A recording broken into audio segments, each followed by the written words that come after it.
The Washington Wizards will select 8th in June's NBA draft. We're joined by the head coach, Wes Unseld Jr. So as you're sitting up there in the podium and you're seeing the teams go down and they say 8 Washington, your first reaction was what? Well, a little disappointing.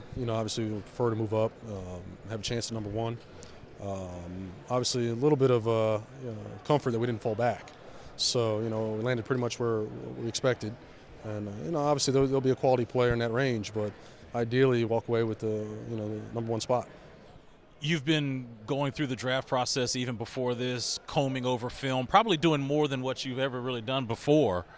What has that process kind of been like since the removal of Tommy as the general manager? Well, not a lot has changed in that area. Obviously, there's a void there. We anticipate something to get done in the near future. But as far as our day-to-day workflow, you got to stay on top of it. And there's a lot of players to comb through, a lot of film to get comfortable with where we're going to pick at 8. So we want to make sure we're prepared to do so. What do you know during your studying of these prospects so far about maybe the quality that you can get potentially at 8? Well, I think there is some depth. There's positional size, some length, athleticism. There's that wing depth, that I think is coveted around the NBA. So, it's exciting in that regard. Obviously, there's a few, in the top 3 or 4 that we all would covet, but, I still think you're going to find, a quality player. These next couple of days, you're going to get a chance to really kind of sit and talk to these young men. You only get 25 minutes. We call it speed dating. Yeah. But what do you want to try to get out of these prospects? Well, honestly, it's the first chance for me to see them face to face. Our scouts have always seen them play live. Had opportunities to talk to coaches and do a lot of intel. So just kind of put a face to the name. Kind of get a look, size, build, and see where they are mentally. Their makeup. Can they handle a little bit of pressure of going through this, interview process?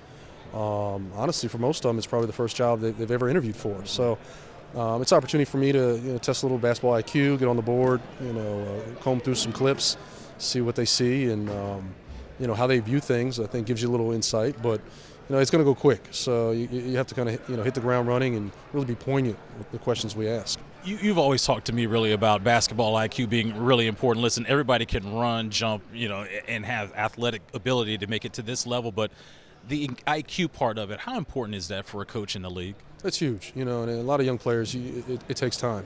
Some guys are more advanced than others. Some people call it feel, instinct. Reading and assessing situations quickly, being able to process what's that next move, and I think those that can do so quickly, play at a different speed. So it gives them, a degree of an advantage. It's not an indictment on anybody, but you just kind of have a look at, where they are at this point in their career. Thanks, Wes, for your time. We appreciate it and enjoy this process. It's going to be long, but we'll see who you guys pick with the 8th overall selection. Appreciate it. Thanks again.